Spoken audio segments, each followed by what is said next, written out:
I think we're live. Holy moly. You good? Oh. Yeah, I think it's loading. Okay. We are either... Yeah. There we go. We're live. Oh, all right. We're totally live. Hey. Are we live? awesome. Are we live? Welcome, everybody. Hey, everybody. Welcome to Lunch with the Pastor. We're going to have some lunch Yeah. Yes. with you today. Before we get started, Tyler, would you do the... Yeah. Do the honors. Very important. All right, here we go. Thank you. Yes. Thank you. Yes. Thank you. All right. Yes. Very good. Okay, fantastic. Wow, that's quite strong. I didn't know we were going to have alcohol at our lunch today. We're going to talk about the coronavirus for 2 hours. No, we're not. Actually. No, we're not. We are not going to talk about that right now. I did just send an email to you. Check your email. We're giving a 10-point comprehensive strategy about how to address the coronavirus. So we hope you get a chance to read that today. But we're going to talk about more fun stuff. Does that sound all right? That sounds great. Let's go. That sounds Let's very get into good it. to me. First of all, we don't know if you are watching us live right now. If you want to comment or join us, you're monitor that, right? Tyler, will you be able to see Yep. that? Oh, looks like someone just joined right Okay, welcome. Hi, Mark Seagraves. What's up, Mark Seagraves? Welcome. now. Yes. Good. Now we thought it might just be our three moms joining us, but now we see that we're making it. We're It's on viral. track. We just Well, went viral. we just went viral. We just went viral. Okay. I wanted to talk for a little bit about what we're calling the skills of a 2030 leader. I'm part of a coaching network, a pastor's coaching network, with a pastor down in Texas named Conway Edwards, and he gave us at my coaching session a list of what he called the skills of the 2030 leader. So this could be a leader at a church, a 2030 leader at a school, at a job, wherever you are leading, in a family, wherever you are leading. And one of the very first qualities or skills that he talked about is that the 2030 leader is a coach. He's not a dictator. He's not a grand poobah, or he or she is a coach. So I want to just talk with you guys a little bit about what does it look like for you to be a coaching leader? What are some ways that, Emily, for instance, you as with the worship team, what are some ways that you are coaching as a leader on the worship team? I think a big thing with a good coach is to delegate, so not to micromanage and just for example, on a worship team, I'm going to sing all of the songs and everyone else is just going to be backup. No, it's trusting that these people have gifts and talents that God gave them, and I'm just going to let them use those gifts and lead. And I wouldn't be a good leader if I wasn't allowing the rest of my team to lead and not allow them to grow, because my responsibility is to let them grow. Yeah. And so to do that, I can't micromanage or try to hold everything close. It's interesting. It's kind of like in your case, you're a player and a coach. You know, like you're running out on the field, but you're also sending other people out on the field. And then when they come off the field, you're sort of helping and coaching them. And Pastor Mark is you and Pastor Mark sort of leading and helping train and equip and empower. So that's a really great example. How about you, Tyler? How are you being a coach, or how are you wanting to improve as a coach? Yeah. I think one of the things that comes to mind when that coaching is different than, you said grand poobah or something, is that the coach is actually helping their people grow. Got it. So they're demonstrating some sort of skill, whether, a football coach, they're showing how to pass, showing how to run a play, and then they're in it with their people, giving them feedback along the way. So they're saying, plant your foot here, step there. So in the ministry context, it's, how do we serve people well? And so maybe that's follow up in this way, or, and so it's that feedback along the way that I think really makes a good coach. I love that idea, Tyler, because it's sort of like a lot of times you'll see a coach on the sideline. Hi, Samoa. What's up, Samoa? Welcome. Welcome. A lot of times you'll see a coach on the sideline. And so the coach is actually providing real-time commentary to the players and saying, hey, go throw deep, or hey, let's block, or let's hustle out there. because they want their players to win. And sometimes coaching is a matter of talking about things after the game, but sometimes coaching is right now, real time, real time coaching. Like I'm going to give you feedback right now because we're in the middle of it. It's great, and so I'm trying to get better at that. Yeah, that's something that I'm trying to grow in. That's really good. Yeah, real time feedback. It was interesting. Pastor Dr. Conway said that it's really it's about equipping and empowering your people. Somebody told me the other day, it was actually one of our members, Alejandro, said he sees it as being, instead of the sage on the stage, being the guide on the side. So you are, you're not the font of all wisdom and all knowledge and all power. You're actually kind of on the sideline helping people get across the goal, the goal that they have for themselves or their team or their school or whatever it is. That's great. It's good stuff. That's good stuff. The second skill. Hey, Lucy. What's up, Lucy? Welcome. Lucy. The second skill of a 2030 leader is the skill of a futurist. And being able to see, hey, what's likely to come down the pipe? What's happening in the future that we need to be anticipating in order to lead our people well? What are some things, Emily, you see coming down the pipe in worship and in our students that are coming up? And I know you're reaching out to kids as young as 9 years old and starting to develop them musically. So what do you see for the future of worship? Well, I think, I don't know for worship specifically, but it's important to know as a ministry, especially as a church, the youngest generation is the future of your church. They're going to be leading. Like, you're going to be replaced. We can't just have our own position and think, oh my gosh, I'm going to be here forever. Because then that's not true. Right. So I think it's really important to know what the youngest generation is wanting, is feeling, what they think is important, and knowing how to connect with them instead of trying to make them look more like us or think the way we think, like, because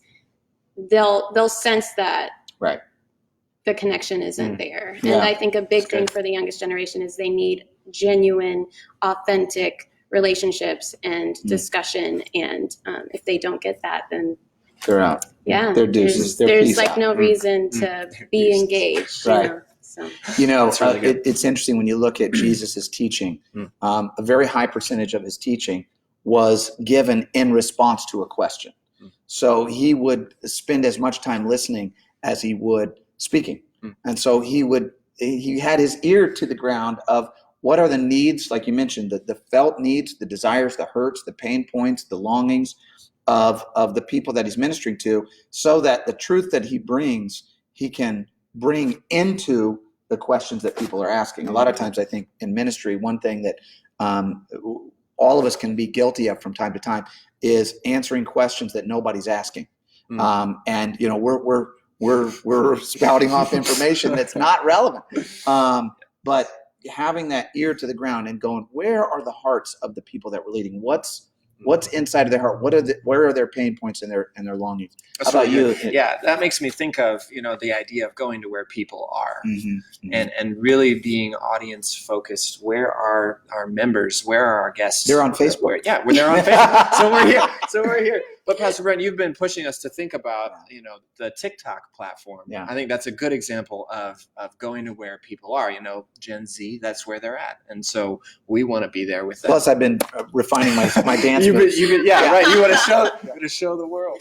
I think, sorry, not to go for it. Yeah. I think one huge thing for me specifically, when I felt like the church was really paying attention to my generation and what we wanted to talk about, was when pastors started talking about anxiety and depression and suicide and things like that, because for so long it was like a hush-hush topic. And now that we're actually able to talk about it in church, not just in therapy or with our friends who knows if like they're on the same path as us, like faith-wise. You want to talk to someone who is in the same place that you're at. So that's one huge thing where I was like, okay, they're listening, like they hear us and what we feel is important. Mental health, emotional health, Yes. Relationships and establishing boundaries and just general well-being in terms of our emotions and our, that was sort of, those were taboo subjects, or for, it seems like, for a while. But we got to be where people live. We got to be speaking into, the hurts and the pains of what people are currently experiencing. So, that's good. It's good. All right. This is one of my favorites. A 2030 leader needs to either be or have people in his or her close network who are tech teenagers. And what that means is we either need to be, or we need to have people around us who are full on nerds, like full tilt nerding out on the technology. Because so much. Hey, Dolores. Yes, Dolores. I think she just called you a nerd, Dolores. I think that is what just happened there. I think that's a compliment. It is a compliment. It is a compliment. So the goal would be, like, so much has moved online, and there's so many platforms that are e-platforms. And as the church, we should not be, one of the things that I think we have to remember is the church has always been innovative. The church throughout history has always been growing. Like, if we weren't, then we would still be reading from a scroll. We would be pulling out the scroll of Isaiah and reading it. Okay. The printed Bible and was an innovation. It was a technological innovation at the time, the printing press. Now we're able to, go onto YouVersion, and we connect with each other online. So we got to be tech teenagers. You're leading a bunch of young folks, Tyler. Yes. What are you seeing with respect to technology and kind of social media and all of that? What are you seeing that are some things we need to be pouring into? That's a great question. One of the things that I think about a lot is that we're the most connected generation ever, but we're also the most lonely. Yeah. The people who are teenagers now are very isolated. And so I think the church is a place where people can get connected. I mean, that's something that we're all about, thinking about life groups and next steps, all these things that we do. And I think the idea of going to where they're at on social media to be able to invite them, I think those are some things that the church needs to be about. And I think our church does actually really well. Yeah. I think we are innovating a lot and, trying to be where the next generation is. Yeah. We don't want to be a single generation church. We want to be a multi-generation church. And so we want to serve that youngest generation really, really, really well. Yeah. So that's where our heart is. Yes. I read somewhere recently where, I can't remember what it was. I think we were all reading into staff, but something to the effect of, don't treat online as if it's not real. It's real. A lot of people are deep in, a lot of their connections and relationships are online. I saw something the other day where two kids had been playing a video game with each other from two different continents, like a computer game, and they had been playing for years, and they had connected, they had become friends, and they documented the first time that these two kids actually met in real life, in real person. And it was really clear from the way they interacted, they were friends, even though they had physically never interacted. It was real. And that real relationship had established online.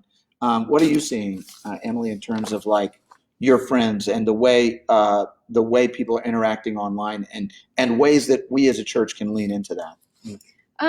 I think that we get a lot of our content, like my generation, we get it a lot just immediately. We like immediate content, short time space. Like when I was saying in, don't remember which meeting it was, but if we could make a video to announce something instead of making it just an email, because personally, I'm not going to read that entire email. Right. I'll look at it, swipe.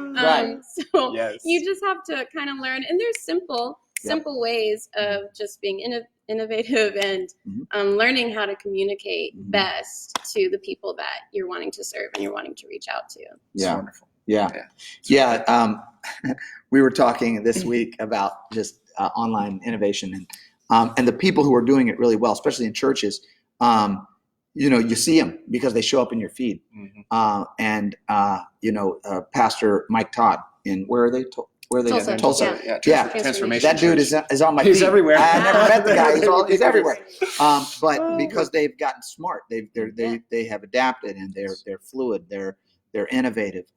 And I just feel like, for us to continue to be able to reach the young folk. I'm talking about the little kids that are coming up. Man, they are born and bred on it. I mean, they came up with it, and so we gotta be there. Okay, how are we doing on time? We're good. Oh, we're a little over. All right, but we got people. We got people watching. We're gonna keep going for a couple more minutes. Plus, our Jimmy John should arrive at any moment. Not freaking fast. They're not freaking fast today. The 2030 leader has to be a person of empathy.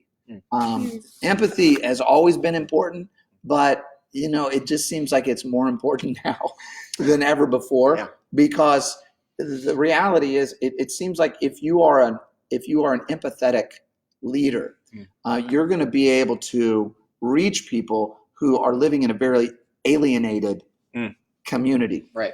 Right now, there's I would consider a pretty strong lack of empathy in the way that we're interacting with each other culturally.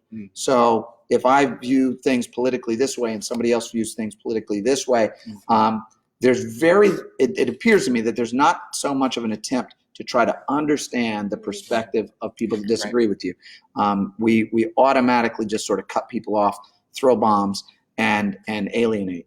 I think if we're going to be a 2030 leader, I really think that there's an exhaustion with this polarization. And a 2030 leader is going to be somebody who goes, hey, I understand where you're coming from. I actually might totally disagree with you, but I understand the impulse that led you to that idea or that belief. So I feel like that's just a part of what we need to do. You guys have any comments on that? And if not, I'll go to the next one. I think the church can do this really well because we have a solid foundation. This gets at John Anazu's, confident pluralism. Pluralism.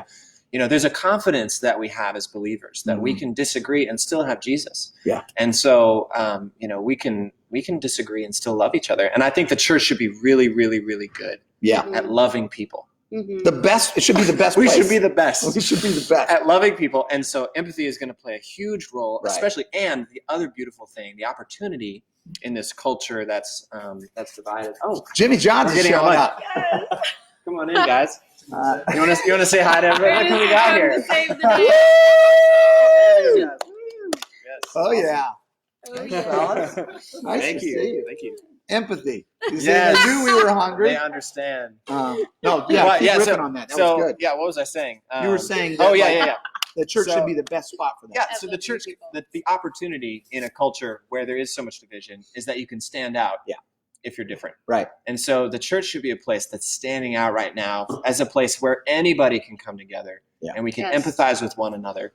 And people will see God and they'll understand him more. Yeah. If we are leading in that way. Three words that Jesus said: love your enemies. That means there's a presumption that there are people that are your enemies. I mean, in some cases, people just disagree with you. It doesn't mean they're your enemy. In some cases, people are trying to kill you or they're out against you or whatever. They're your enemies for all intents and purposes. And he said, love them. And so the church should be we should be at the cutting edge of going, hey, I disagree with you and I love you. Yeah. And that's something I feel like our church does so well. Yes. I love that I feel like I can invite anyone in my life, whether they're Christian or not. I invited my manager who is not a Christian. And it felt so natural to me because not so much how do I explain this? It was mainly because I knew this was a place he could come and just be loved. Like first and foremost, feel love. And I think that's awesome because we're able to accept and love people whatever stage that they're at. And I think that's so important. One of the things that I experienced before I was a Christian, and it really was helpful in me becoming a follower of Jesus, was I started attending a church before I was a believer. And if the pastor or if the people in the congregation had sort of mocked my perspectives or denigrated my beliefs or denigrated me, I would have cut them off. But what was interesting is that even though I was coming from a totally different perspective, they were kind and they were generous and they were loving. And I became a Christian in the culture or in the environment where the body of Christ was actually reaching out to me and nourishing me and helping me along. And that was amazing. Speaking of nurturing, we're gonna get some nourishment right now. Pepe? That's the Veggie. ham and cheese. Veggie. Yeah. All right, Ham and that's the number cheese. 6. That's I had the me. Italian. Italian. I don't know what this other one is. All right. I'm going to, while they're Keep going. figuring out Keto. sandwiches, Keto. I'm going to do the last one. A 20-30 leader is what Dr. Conway calls a translator. A 20-30 leader has to be someone who can speak different languages culturally. So they need to be able to speak to people that are older, and they need to be able to speak the language of people who are younger. They need to be able to speak the language of different people from different, and I'm not talking about technical languages like actual language. I'm just talking about cultural languages. Being able to translate between two people who view things differently. Being able to translate between people who might not otherwise understand each other. We're gonna have to time this correctly. People who are, from different worldviews, different perspectives. We've got to be a place where, like the early church. I mean, that was the big part about the early church, and so much of what you see in the epistles is you see the Apostle Paul all the time saying, "Hey guys, turns out you're coming from different ethnicities, different cultures, different continents, literally different languages, different age groups, different cultural backgrounds.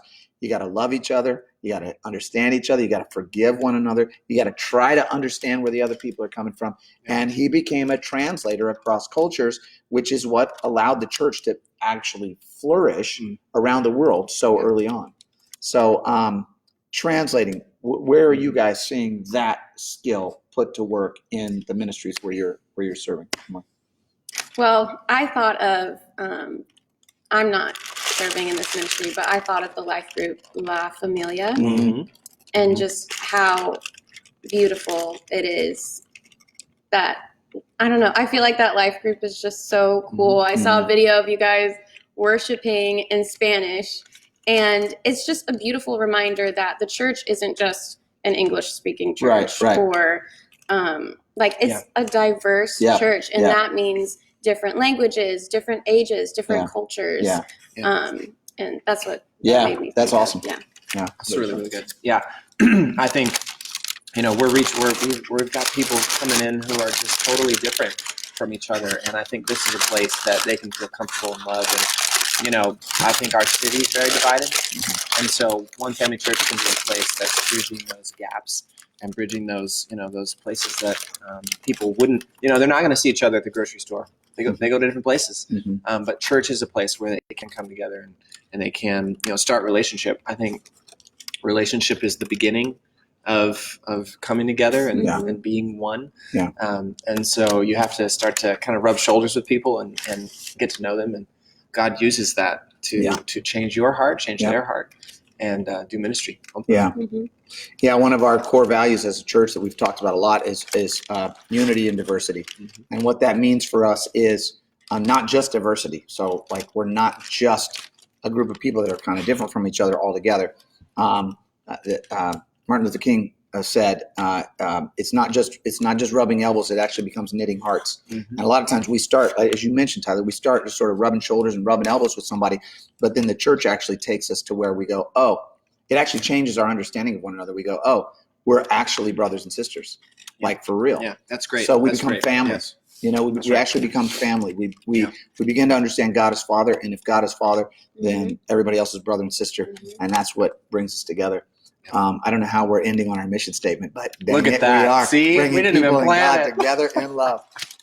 You guys, thank you so much for joining us. We're going to do this every Wednesday. And Wednesdays at noon. So right here on Facebook. And we're going to do different formats and try different kind of conversations. But we're just glad that you joined us. We hope you have an awesome day. We love you. Love you guys. We'll see you Sunday. Bye, everybody. Bye.